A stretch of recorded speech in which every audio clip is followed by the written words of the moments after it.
Welcome on gamers, achievement hunters, friends, and loyal fans to TBD Gaming, the video game broadcasting and review channel where we keep it real. I'm the Black Deesh, the jack of all games and master of none. Today I'm going to talk about the game Broken Age. Broken Age was released January 28th, 2014 for Nintendo Switch, PlayStation 4, Xbox One, PC, Android, and iOS for a price of $14.99.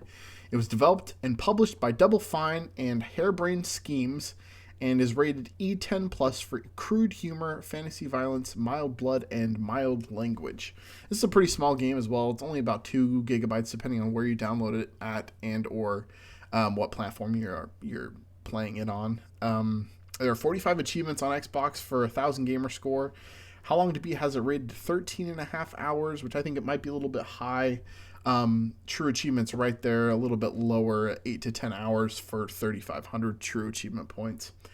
This game took me 11 hours and 8 minutes, and it was a headache to get through. I'll tell you why here in just a little bit. But Broken Age is a 2D point-and-click adventure game. Essentially, you play as 2 teenagers, Shay and Vela, both who are trying to essentially save the planet from these strange creatures or who are trying to destroy each other.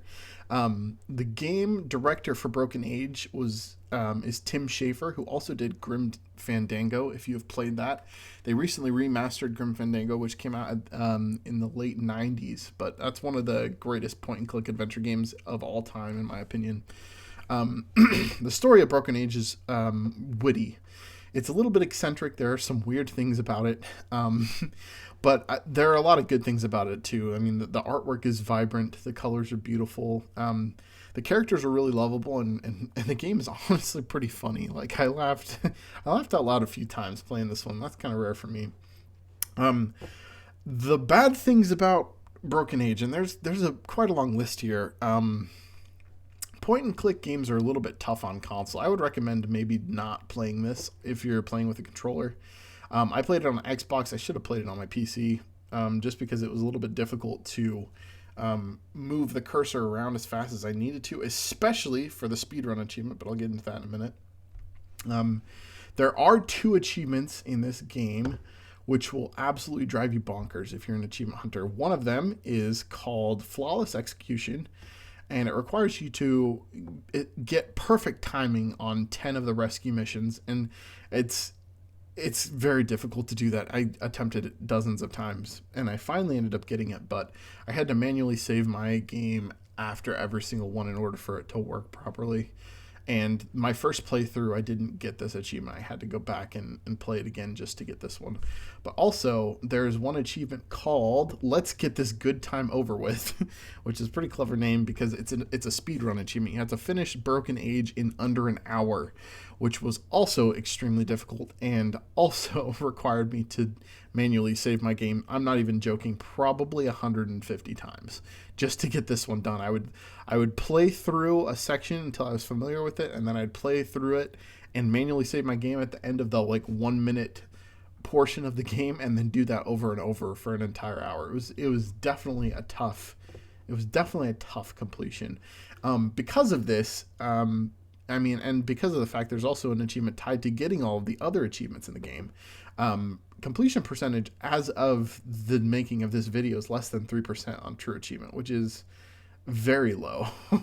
I was only the 675th gamer to complete this on Xbox in its 9 years since it was released. I'm making this video in 2023, so that's kind of crazy when you think about it. I mean, a lot of people just have not found it worth it to put the time and effort in to complete this game, and I cannot blame them, honestly. It took me a long time. So, as far as an analysis goes, the storyline is great.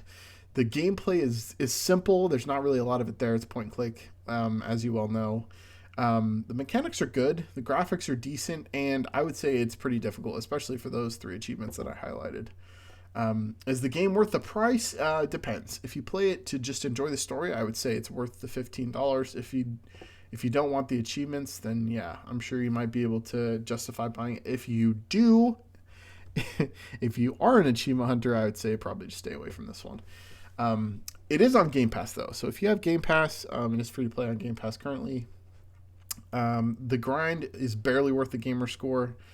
It's definitely not an easy completion, and I would play this game. I think if it didn't have any achievements, the story is charming enough, and I mean, if you're into point and click adventure games, this is a great one. Honestly, if you're just looking for something like that, so um, TBD score for this one is going to be 5.11 out of 10. It's pretty run of the mill, like it's a pretty middle of the street type of game.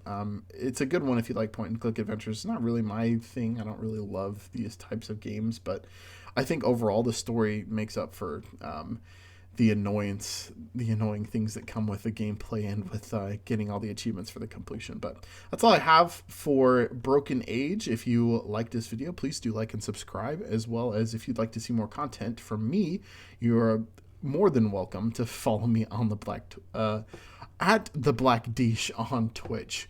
That's all I got for you today, and I hope you enjoyed. We'll see you next time.